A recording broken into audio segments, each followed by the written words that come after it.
Senator Joe Biden of Delaware is running for president. He's the chairman of the Foreign Relations Committee and the author of a new book called Promises to Keep. Senator, before we get to the book and your candidacy, I was watching you as you watched David's film piece, and when they showed General Myers and General Abazad and former Secretary of Defense Rumsfeld testifying, you had sort of what I would consider a sad look on your face. What was going through your mind when you were watching that?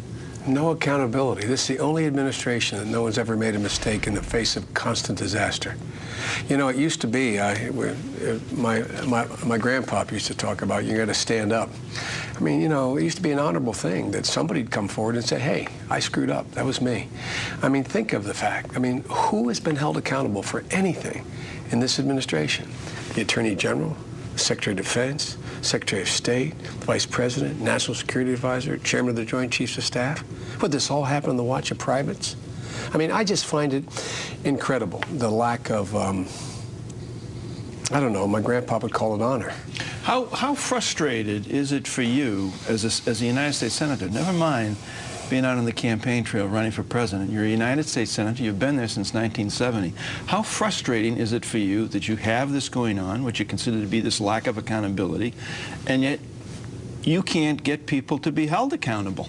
Well, you can't. You know, it's all about elections. You know, we barely have control of the Senate. We have 50 votes. One of our colleagues has still not been able to vote because he's still ill.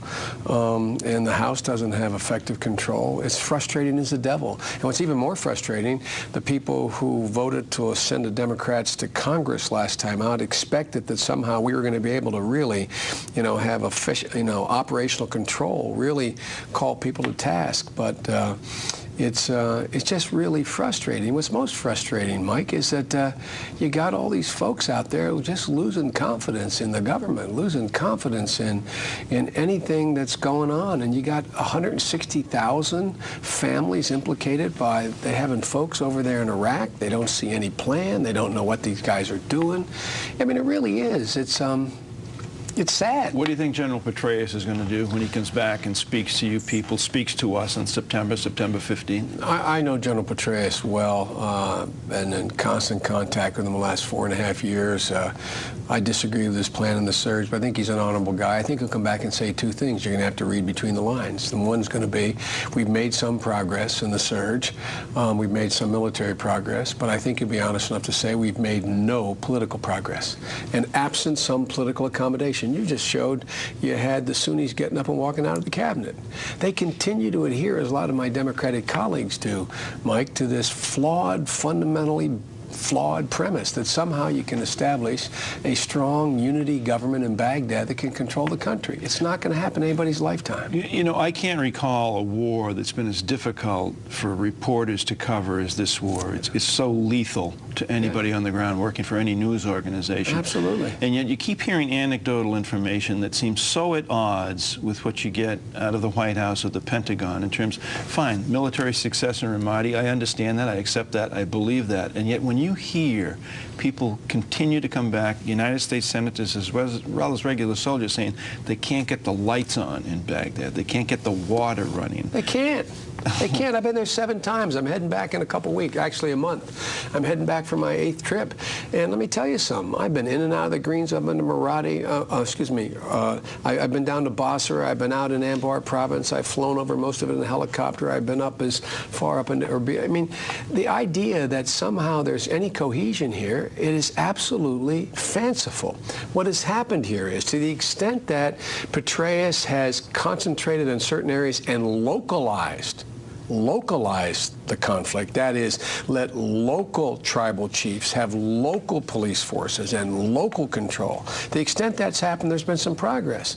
But absent a larger political agreement here, as soon as we leave, remember Talafer? I know how you learn all these names, you know, average Americans learn them.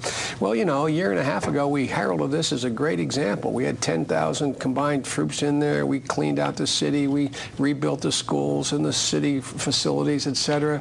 And then we had to leave. And a town of 250,000 people once again became basically a ghost town of 80,000 people.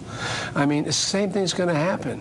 Same thing's going to happen when we leave, absent giving local control, local police, local regional power. So is this hopeless? It's hopeless, absent doing what, I'm going to say bluntly, what Les Gelb and I have been talking about for well over a year. I did on your radio program up in Boston, you know, and now everybody's coming around to it. You have General Garner now saying, quoting, I'm paraphrasing, Biden and Gelb are right.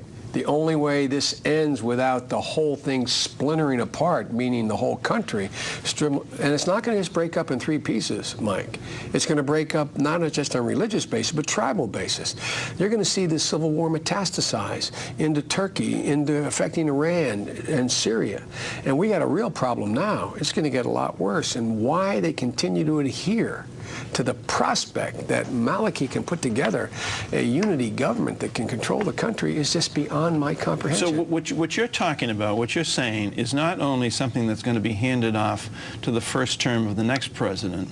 It sounds like the next 2 terms and perhaps well, let me tell you something. 2 presidents. Yeah, I think that's, look, like what happens when in fact we leave? We have to leave. We have our commanding general saying you can't, the new chief of the army is saying you can't keep 160,000 troops there next year. We don't have the troops to do it.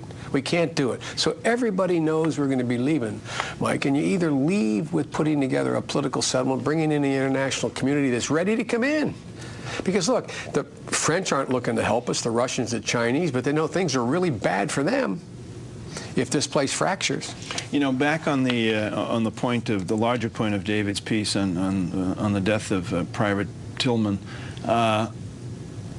do you think Rumsfeld is telling the truth? I mean, how could it be that the Secretary of Defense could sit there and not find out for several weeks that someone as famous as Corporal Tillman was killed and how he was killed? I find it absolutely improbable. Look, they're so good at plausible denial. They're so good at kicking the can down the road. It's a little bit like, go back to Abu Ghraib. Abu Ghraib was a disaster. I went down to see the president right after Abu Ghraib. I said, Mr. President, you got to do something drastic. You got to literally bulldoze the place down, build a hospital, demonstrate our overwhelming distaste for what happened. It's not part of us. Nothing happened. So we go back. I call for Rumsfeld's resignation years ago. I go back. I'm sitting with the President of the United States of America and the Secretary, then National Security Advisor and the Vice President. He said, what's this stuff about picking on Rummy? I said, Mr. President, to be honest with you, and I turned to the Vice President. I said, Mr. Vice President, were you not a constitutional officer, I'd call for your resignation too.